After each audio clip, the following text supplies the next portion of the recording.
તો લોકસભા ચૂંટણીને લઈને ભાજપની બેઠકનું આયોજન અમદાવાદ શહેરની બૃહદ બેઠકનું આયોજન કરવામાં આવ્યું છે। પ્રદેશ ભાજપ અધ્યક્ષ સી.આર. પાટીલની ઉપસ્થિતિમાં બેઠક છે। અમદાવાદ ગાંધીનગર બેઠકોના જે પદાધિકારીઓ છે તે હાજર રહેશે। લોકસભા બેઠક અંતર્ગત આવતી બેઠકના ધારાસભ્યો પણ હાજર રહેવાના છે।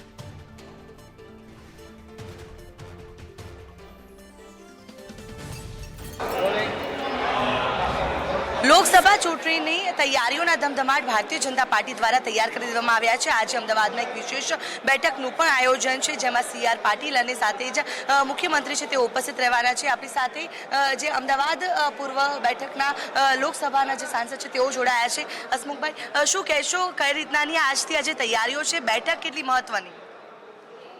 આજે આવનારી લોકસભાની ચૂંટણીને ધ્યાનમાં લઈને અમારા ગુજરાત ભારતીય જનતા પાર્ટીના પ્રદેશ અધ્યક્ષ આદરણીય સી.આર. પાટીલજી અમદાવાદ મહાનગરના કાર્યકર્તાઓને માર્ગદર્શન આપવાના છે। એના ભાગરૂપે આજની બેઠકનું આયોજન થયેલું છે। અચ્છા, કેવા પ્રકારના પ્રચાર પ્રસાર રહેશે, કયા પ્રકારના મુદ્દાઓને લઈને જે ભાજપ છે તે લોકો સુધી જશે? મુદ્દાઓ સ્વયં સ્પષ્ટ છે।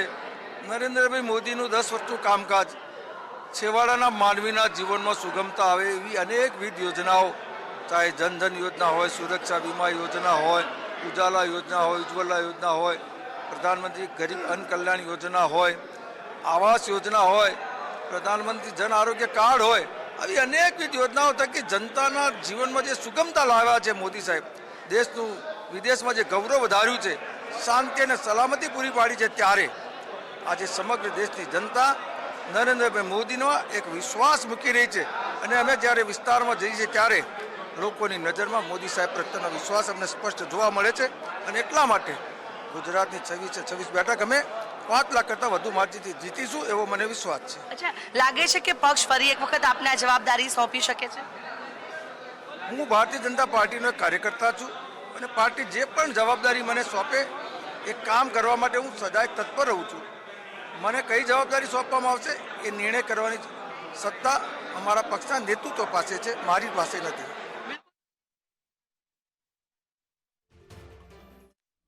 તો ગાંવ ચલો અભિયાન અને બૃહદ સંપર્ક અભિયાન અંગે આ બેઠકમાં ચર્ચા થઈ રહી છે।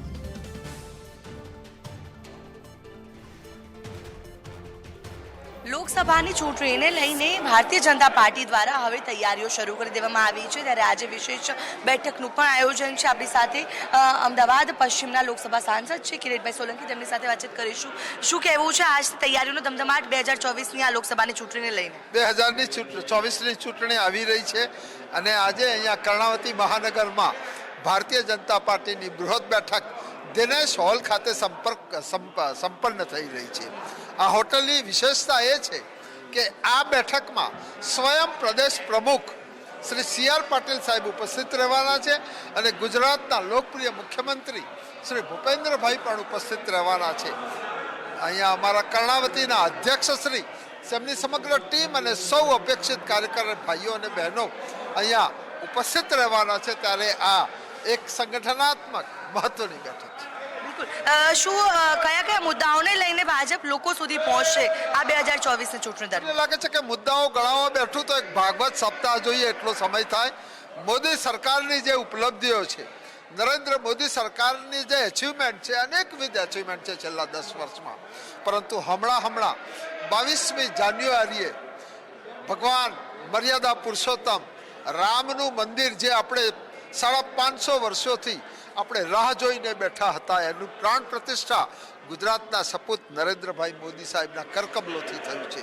ત્યારે સમગ્ર દેશમાં એક એવો મોટો માહોલ પેદા થયો છે કે 400થી પાર થઈને નરેન્દ્ર મોદી સરકારની હેટ્રિક થશે। અચ્છા, લાગે છે કે પક્ષ આપને ફરી એક વખત જવાબદારી આપશે, કારણ કે આપ છેલ્લા 3 ટર્મથી આપને જવાબદારી સોંપવામાં આવી છે? ત્યારે મને પક્ષે બહુ જ મોટી જવાબદારી આપી છે। 3 વાર દેશની સર્વોચ્ચ પંચાયતમાં સાંસદ તરીકે મને કામ કરવાની તક મળી છે, ત્યારે હું મારા પાર્ટીનો હૃદયથી ખૂબ આભાર માનું છું।